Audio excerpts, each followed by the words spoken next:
તમારા બધાના ઘોડા ગોઠવાઈ ગયા હોય તો ઘોડેશ્વરો બેસી જાય જરા.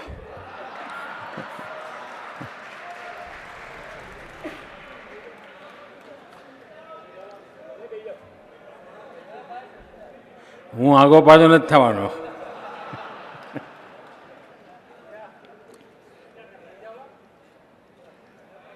બેસો, થાકે હશો.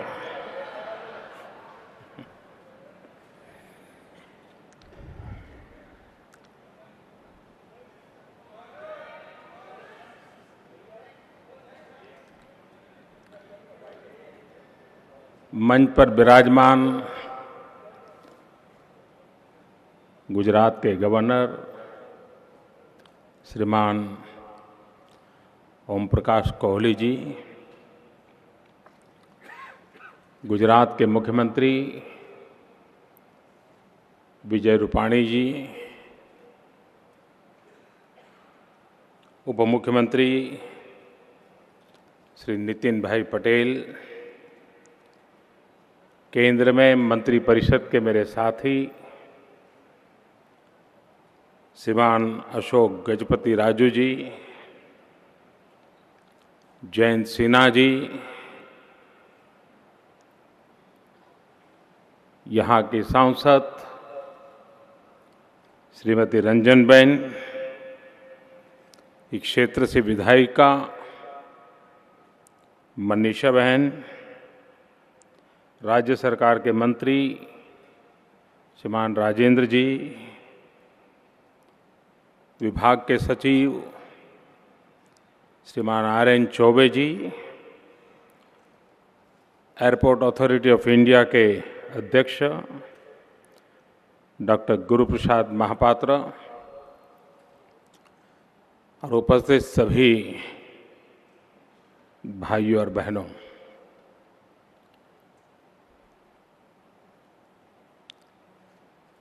दो 2014 मई महीने में प्रधानमंत्री के रूप में आप सब ने मुझे कार्य का जिम्मा सौंपा था और कुछ ही समय में दो महत्वपूर्ण काम, उसमें एक था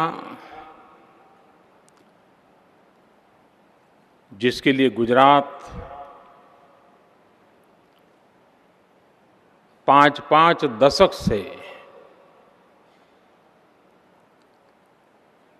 इंतजार कर रहा था, संघर्ष कर रहा था, कठिनाइयां झेल रहा था, उस सरदार सरोवर डैम की हाइट बढ़ाने का काम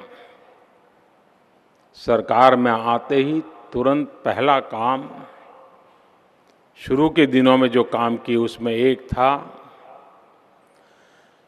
सरदार पटेल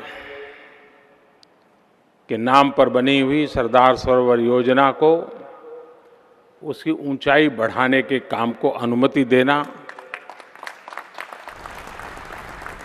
और मैं गुजरात सरकार को अभिनंदन करता हूं कि जिस तेज गति से इस काम को आगे बढ़ा रहे हैं, मुझे विश्वास है कि समय सीमा से शायद कुछ दिन पहले इस काम को गुजरात सरकार पूरा कर देगी। दूसरा, इस एयरपोर्ट के निर्माण का काम, ये भी 2014 के जून जुलाई में इसका कार्य आरंभ कर दिया गया और आज हिंदुस्तान के जो गणमान्य एयरपोर्ट गिने जाएंगे उसमें एक एयरपोर्ट बड़ोदरा का भी माना जाएगा।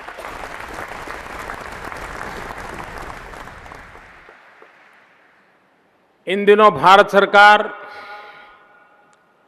स्थापत्य के क्षेत्र में जो कुछ भी काम करते हैं उसमें एक बात पर बल दिया जाता है,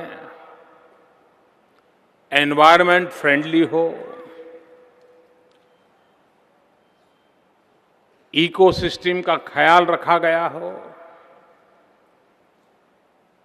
मुझे खुशी है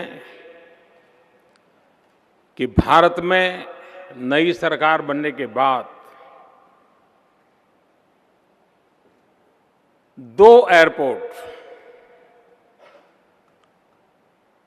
एक प्रकार से ग्रीन मूवमेंट का हिस्सा बने हैं। एक एयरपोर्ट अभी उद्घाटन किया कोची में, केरल में, और दूसरा आज वडोदरा का राष्ट्र को समर्पित हो रहा है। Zero discharge, waste to wealth, energy saving, environment friendly, एक प्रकार से। और जब इस प्रकार के आइकॉनिक बिल्डिंग तैयार होते हैं तो सामान्य जनता को भी इस प्रकार के काम के लिए उत्साह बढ़ता है। प्रारंभ में जो चीजें ज्यादा कॉस्टली होती हैं, लेकिन एक बार अगर सरकार इंटरवेंशन करे और शुरुआत कर दे तो सामान्य नागरिक के लिए भी वे आर्थिक रूप से कम दाम में तैयार होते हैं।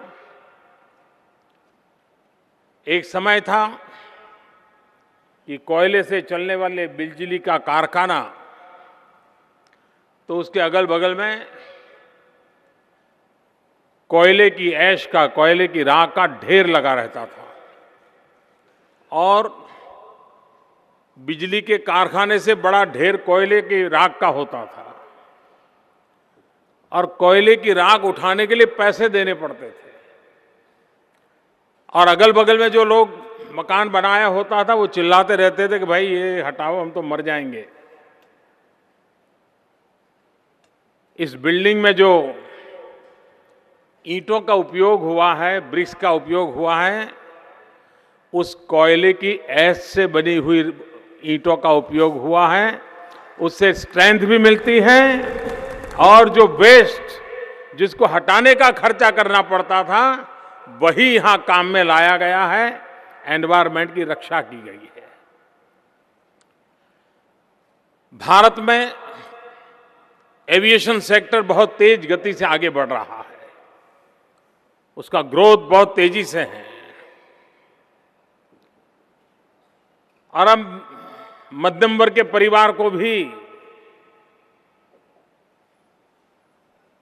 उसका भी मन करता है, अब ट्रेन में जाना अच्छा नहीं लगता। रिश्तेदार पूछेंगे अरे ट्रेन में आए, तो उसको लगता है नहीं हवाई जहाज में जाए। एक प्रेस्टीज से जुड़ने लग गया है हमारे देश में। एक अनुमान है कि भारत के एयरपोर्ट पर 5 साल के भीतर भीतर ये स्थिति होगी कि अमेरिका की जितनी जनसंख्या है उतने लोग हमारे देश में साल भर में एयरपोर्ट पर होंगे।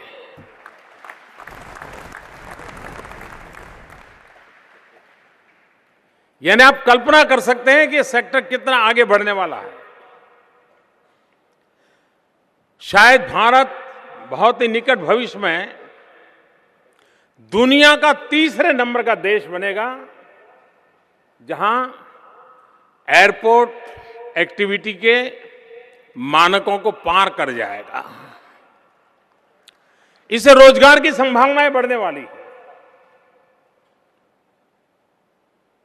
इसके कारण आर्थिक कारोबार को गति आती है,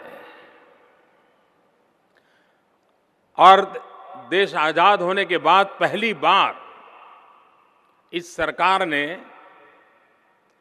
अलग से एविएशन पॉलिसी बनाई है। हमारे देश में विमान उड़ते थे, एयरपोर्ट बनते थे, विमानों की खरीद बिक्री होती थी, लेकिन देश की कोई एविएशन पॉलिसी नहीं थी। और इसलिए 5 साल में इसको कहां पहुंचाना है, 10 साल में कहां पहुंचाना है, देश के सामान्य मानवीय की रिक्वायरमेंट के लिए क्या करना है, उसका कोई विजन नहीं था। चलता था, बढ़ता था तो बढ़ता था, रुका था तो रुका था, ये था। और उसके तहत ये देश बहुत विशाल है। 80-100 एयरपोर्ट से इतना बड़ा देश चलाने के लिए अगर हम सोचते हैं तो हम देश की विकास यात्रा में रुकावट पैदा करते हैं। टायर 2, टायर 3 सिटी, इनमें भी उतना ही पोटेंशियल होता है अगर उनको एविएशन सेक्टर का लाभ मिले तो देश की विकास यात्रा के नए आयाम खुल सकते हैं। और इसलिए इसको प्रमोट करने के लिए 500 किलोमीटर के हिसाब से 2500 रुपये की टिकट, ताकि दूर सुदूर, किसी को नागालैंड जाना है, किसी को अरुणाचल जाना है, किसी को मिजोरम जाना है, किसी को अंडमान निकोबार जाना है, किसी को लक्षद्वीप जाना है, किसी को कच्छ जाना है, केशोद, भावनगर, जूनागढ़ जाना है, ऐसे क्षेत्र जहां आज ट्रैफिक नहीं मिलता है, पुराने जमाने की एयर स्ट्रिप बनी पड़ी है, तो एक बहुत बड़ी मात्रा में एक्सपेंशन का एक मिशन मोड पे काम लिया है। अरे पब्लिक प्राइवेट पार्टनरशिप मॉडल पे काम होने वाला है। और उसके तहत देश में, क्योंकि आज दुनिया जिस प्रकार की है उसमें कनेक्टिविटी का बहुत बड़ा महत्व है। फिजिकल कनेक्टिविटी भी चाहिए, डिजिटल कनेक्टिविटी भी चाहिए। अगर हाईवे चाहिए तो हाईवे भी चाहिए। हाईवे की जरूरत है तो इंफॉर्मेशन बेस की भी जरूरत है। उसी प्रकार से एयर ट्रैफिक की भी उतनी भी आवश्यकता है। टूरिज्म सेक्टर में आज जो रिक्वायरमेंट्स है उसमें एक एयर सेवा की बहुत बड़ी रिक्वायरमेंट है। भारत के टूरिज्म ग्रोथ तेज गति से बढ़ रहा है, संभावनाएं अपार है। अगर हम नागरिकों को डेस्टिनेशन पर जाने की सुविधा देते हैं तो डेस्टिनेशन पर वो 2 दिन 3 दिन ज्यादा रहता है, ज्यादा दिन रहता है तो ज्यादा खर्चा करता है, ज्यादा खर्चा करता है तो वहां की इकोनॉमी को बहुत बड़ी ताकत मिलती है। तो इन ए वे एयर ट्रैफिक से मल्टीपल इकोनॉमिकल इफेक्ट होती है। उन चीजों को ध्यान में रखते हुए एविएशन सेक्टर को बढ़ावा देने का प्रयास वर्तमान सरकार ने किया है। बड़ौदा वासियों को ये नया नजराना आज मिल रहा है। मुझे विश्वास है कि बड़ौदा की एक अपनी पहचान तो है ही है, उस पहचान में एक 4 चांद लगाने का काम ये व्यवस्थाएं करेगी।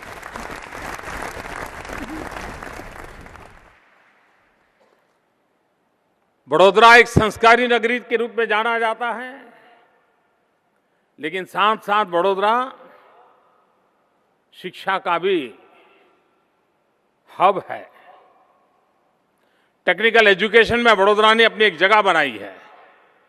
बड़ौदा और विद्यानगर उस दिशा में काफी उन्होंने काम किया है। इन बातों को ध्यान में रखते हुए भारत सरकार ने एक बहुत अहम फैसला लिया है और जिसका असर आने वाली पूरी शताब्दी पर रहने वाला है। 100 साल तक जिसका इंपैक्ट रहने वाला है, ऐसा एक महत्वपूर्ण निर्णय किया है। वो निर्णय है बड़ौदा में देश की पहली रेलवे यूनिवर्सिटी बनेगी।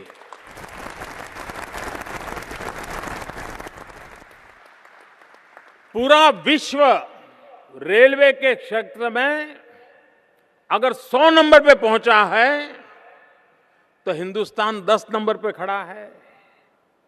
आज भी हमारे डिब्बे, उनकी गति, वो झंडी फहराने वाला, वो सब ऐसा ही है। दुनिया बदल चुकी है, बहुत इनोवेशन हुए हैं।